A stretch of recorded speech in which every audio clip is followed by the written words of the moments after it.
Welcome to my YouTube channel all time study GK GH की most important question. आप चाहे UP police की तैयारी कर रहे, एसएससी, एमटीएस, हवलदार, रेलवे, बीएड, जीडी, तो हमारी क्लास को आप ले सकते हैं क्योंकि जीके जीएस हर एक एग्जाम के लिए है।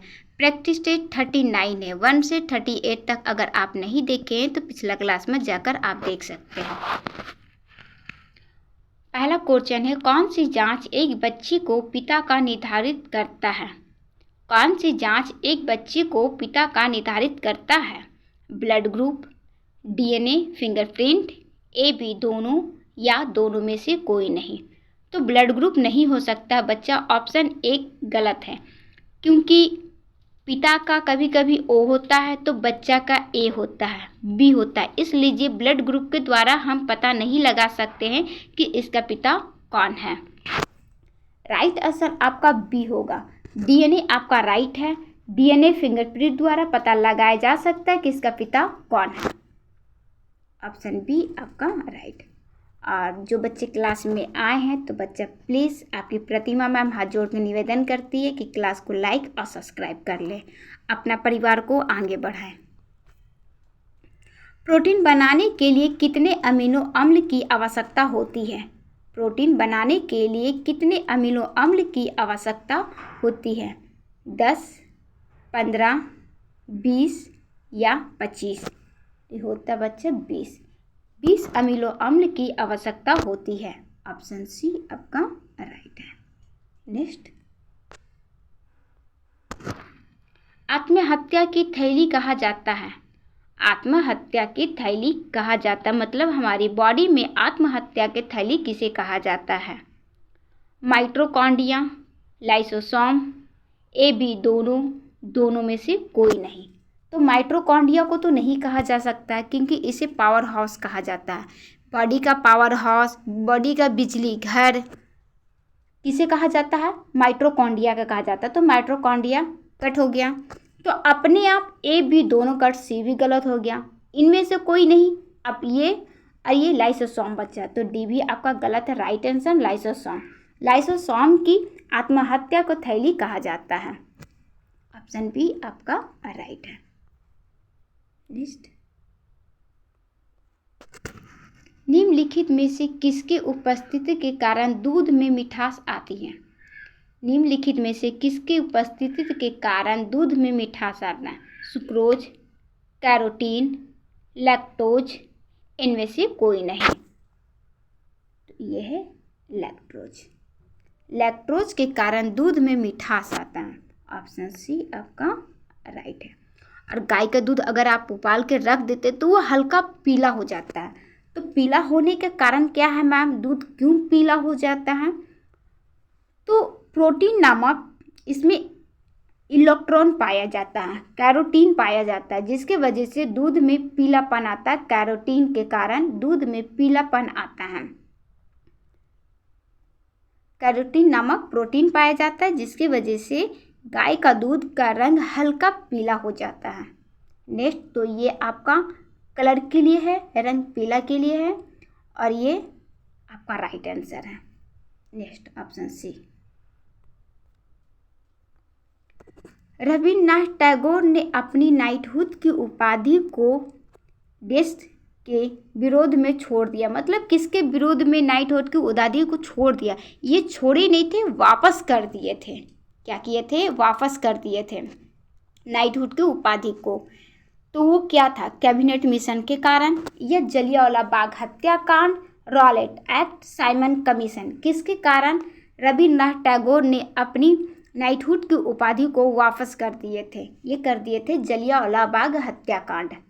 ऑप्शन बी आपका राइट। अब मैम ये बता दीजिए कि जलियांवाला बाग हत्याकांड हुआ कब था? कैबिनेट मिशन कब हुआ था? रॉलेट एक्ट कब हुआ था? साइमन कमीशन कब भारत आया था? साइमन कमीशन बना कब था और भारत कब आया था?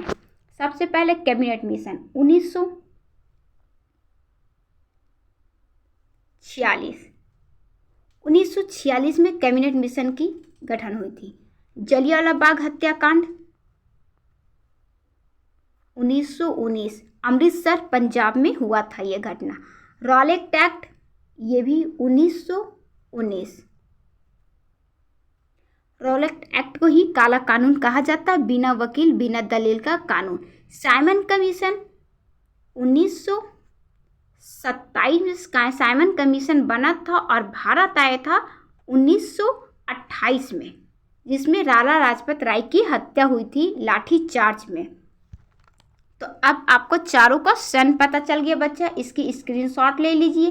कैबिनेट मिशन 1946, जलियांवाला बाग हत्याकांड 1919, रॉलेट एक्ट 1919, साइमन कमीशन 1927 में गठन हुआ था और 28 में भारत आया था, जिसमें लाला लाजपत राय की हत्या हुई थी।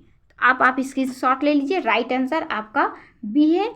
जलियांवाला बाग हत्याकांड के कारण ही नाइटहुड की उपाधि इन्होंने वापस किया था और महात्मा गांधी ने भी अपनी उपाधि को वापस कर दिए। तो वो उपाधि का नाम क्या है, कौन सी उपाधि थी, ये आपको कमेंट बॉक्स में बताना, क्योंकि हम अपनी जीके जीएस की क्लास में 1000 बार बता चुके हैं। नेक्स्ट वही प्रश्न घूम के आ रहा, बता रहा कि हमें इम्पोर्टेंट है। हॉकी के दिग्गज मेजर ध्यानचंद का जन्म कहाँ हुआ था? हॉकी के दिग्गज मेजर ध्यानचंद का जन्म कहाँ हुआ था? मेजर ध्यानचंद का जन्म कहाँ हुआ था? कानपुर, लखनऊ, मेरठ या इलाहाबाद? ये हुआ था इलाहाबाद में। ऑप्शन डी आपका राइट है।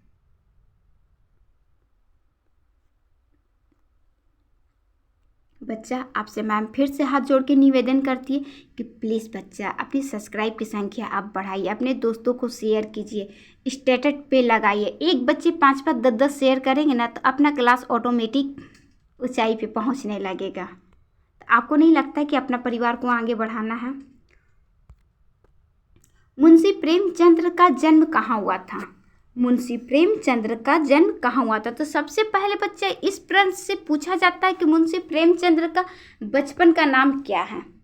तो बचपन का नाम इसका, पहले तो हम इसकी राइट आंसर बता देते हैं। मुंशी प्रेमचंद का जन्म कहाँ हुआ था? ये वाराणसी में हुआ था। कानपुर, आगरा, गाजियाबाद में नहीं, वाराणसी में हुआ था। इसका राइट आंसर आपका डी आपका राइट है। बचपन का नाम इसका धनपत राय। धनपत राय,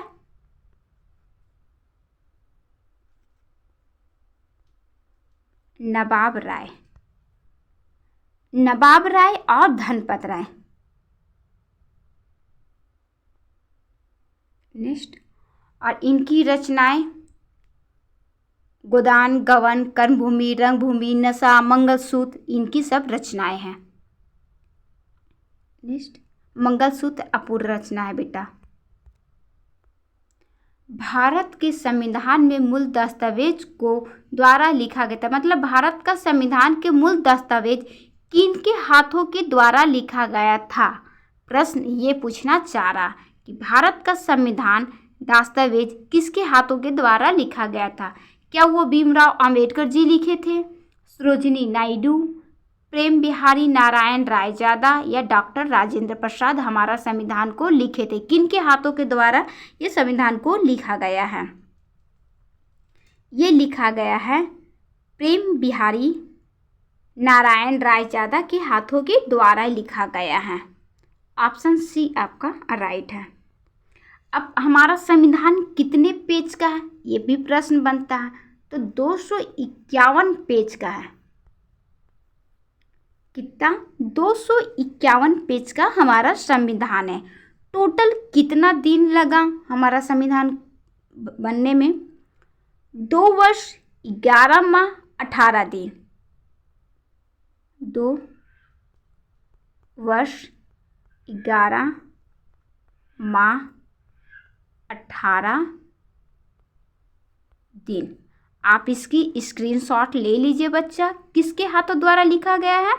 प्रेम बिहारी नारायण रायजादा के द्वारा। प्रश्न ऐसे पूछ सकता है कि कितने पेज का है, तब आप बताएंगे 251 पेज का है। अगर आपसे ये पूछा जाए कि कितना समय लगा, तब आप बताएंगे।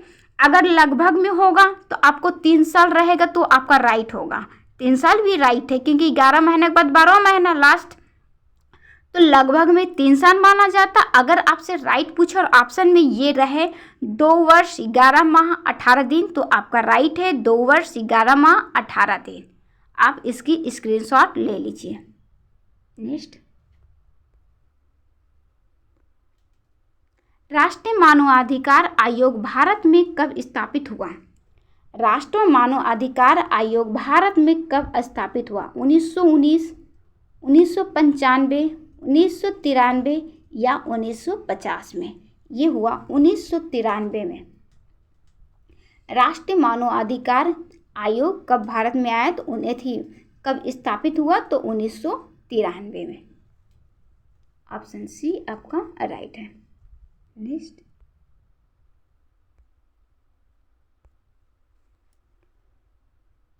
मनुष्य में पित्त का उत्पादन किस अंग में होता है? मनुष्य में पित्त का उत्पादन किस अंग में होता है? बच्चा, हम क्वेश्चन को आगे बढ़ा दे रहे इसलिए कि एक ही क्वेश्चन 2 बार टाइप हो गया है, तो जो हम पढ़ा चुके हैं उसको दोबारा नहीं, उसको हटा दे रहे। आप ये मत सोचिए कि मैम कम पढ़ा रही है, क्वेश्चन आने के बाद वो हटा दे रही है। हम उसी क्वेश्चन को हटा रहे हैं जो क्वेश्चन हम भी पढ़ा चुके हैं। वो डबल बार टाइपिंग हो गई है, टाइपिंग मिस्टेक है। मनुष्य में पित्त का उत्पादन किस अंग में होता है? पेट, अग्नाशय, जिगर या पित्ताशय? तो ये होता है जिगर में। ऑप्शन सी आपका राइट है। जिगर में पित्त का उत्पादन होता है, लेकिन पित्त उत्पादन होता है मतलब बनता है, जमा कहाँ होता है? ये भी एक सवाल है कि पित्त जमा कहाँ होता है? तो पित्त जमा होता है पित्ताशय में। जमा कहाँ होता है? पित्ताशय में। जिगर को और हम किस किस नाम से जानते हैं? अगर आपको जिगर ना देके और कोई अलग से नाम दे दे तो फिर आप फंस जाएंगे। जिगर को यकृत के नाम से जानते हैं, यकृत, और लीवर के नाम से भी जानते हैं, लीवर। आपको जिगर के स्थान पे यकृत भी हो सकता है, लीवर भी हो सकता है, तो आप इसको स्क्रीनशॉट ले लीजिए। जिगर, यकृत, ये तीनों एक ही है।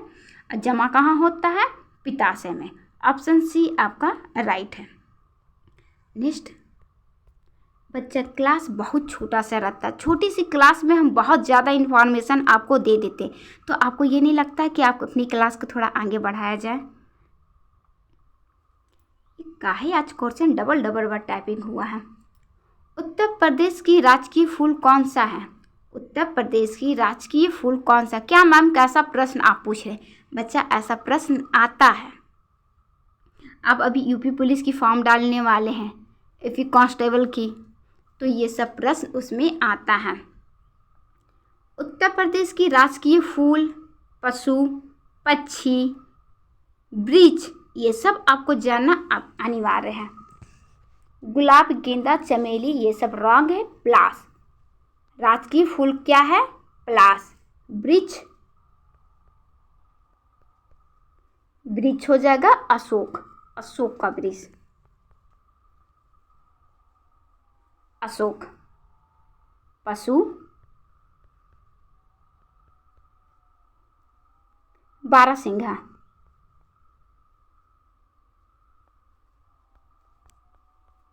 बारहसिंघा। और पक्षी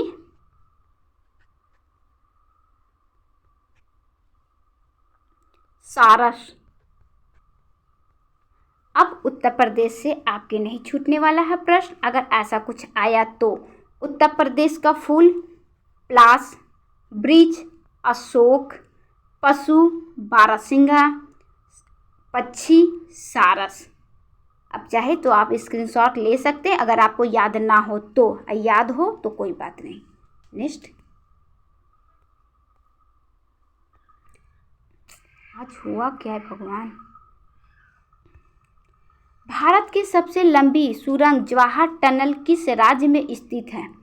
भारत की सबसे लंबी सुरंग जवाहर टनल किस राज्य में स्थित है? जम्मू कश्मीर, महाराष्ट्र, असम या हिमाचल प्रदेश? ये है बच्चा जम्मू और कश्मीर में। ये कहाँ है जवाहर सुरंग? जम्मू और कश्मीर में। सबसे ज़्यादा प्रश्न पूछे जाने वाले इसका ये नहीं पूछा जाता कि सुरंग है कहाँ पे, ये तो पूछा गया कोई, ये सबसे ज़्यादा बार पूछा गया कि इसको किस नाम से और हम जानते हैं। जैसे अभी हम कह रहे हैं कि जवाहर टनल, इसको किस नाम से और जानते हैं, इसको हम जानते हैं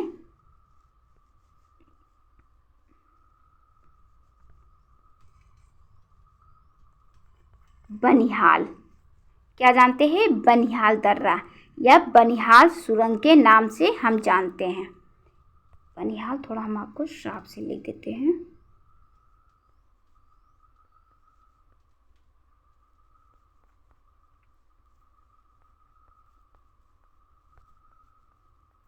जवाहर टनल को किस नाम से और जानते हैं? बनिहाल दर्रा या बनिहाल सुरंग के नाम से हम इसको जानते हैं। और जवाहर सुरंग इसी का नाम है। राइट आंसर आपका ऑप्शन ए। तो अब आपकी प्रतिमा मैम क्लास को यहीं पे स्टॉप करते हैं, क्योंकि हम आपको बताते हैं कि क्लास बहुत छोटा सा होता है बच्चा। छोटे से क्लास में हम आपको ज़्यादा से ज़्यादा इन्फॉर्मेशन दे देते हैं, जितना क्वेश्चन लेकर आते हैं उससे ज़्यादा हम आपको बता देते हैं। तो प्लीज़ बच्चा, आपका भी कुछ दायित्व बनता है कि आप अपनी क्लास को आगे बढ़ाएं। लाइक और शेयर कीजिए, अपने स्टेटस पे लगाइए, अपने दोस्तों को भेजिए। और अब आप अपनी प्रतिमा मैम को विदा दीजिए। कल मिलते हैं फिर GK GS की क्लास में।